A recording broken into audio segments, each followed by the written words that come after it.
About 5 years before my mother died, my mom was diagnosed with thyroid cancer. And I need you to understand, this wasn't some small incidental finding on a routine scan. The cancer was aggressive. She had battled it already and battled military doctors for a couple of years about the knot that was, or the goiter that was growing on her neck. They just kept waving it off and waving it off. And it took over 2 years for her to actually get one to take a look at it. And by the time that they did, it was protruding. And I mean protruding. 3/4 of the way into her trachea. 3/4. For my student nurses out there, think about that for a second. Your trachea is your airway. It's life. It's every breath you take. And my mother had a mass that was taking up 75% of that space.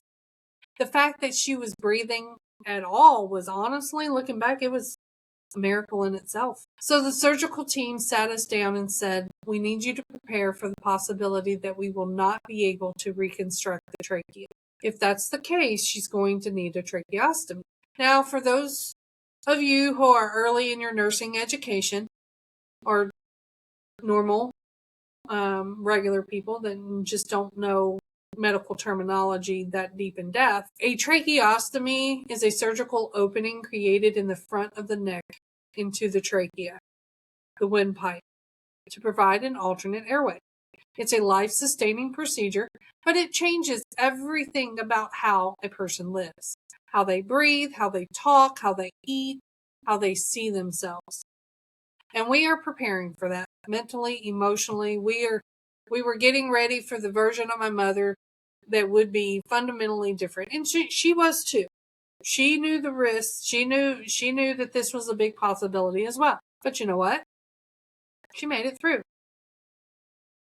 Okay. They were able to reconstruct her trachea, so no trach was needed. And my mom, as stubborn and strong-willed as she was, she got through it. She completed radiation therapy. She did what she had to do. But here's the thing about cancer and about radiation and about your surgical reconstruction of something as critical as your airway. It doesn't just fix you and send you on your way. There are consequences. There's scar tissue. There's damage you can't see.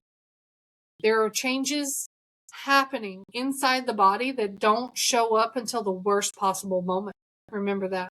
That's going to matter later. And there's something else I need to tell you about my mother, because it's part of the story and I refuse to sanitize it. My mother was a long-time smoker, and she refused to quit. She was so stubborn. Now let me be very clear about something. I am not here to judge my mother. I loved her fiercely, and she loved me the same, I think, in her own way. But as a nurse, as her daughter who was also a nurse, that was a battle I fought and lost more times than I can count. You cannot make grown adults stop doing something they don't want to stop doing. You can educate, you can plead, you can argue, you can cry, you can bargain, but at the end of the day, autonomy is real, and it applies to your mother too. And for my student nurses, write this down.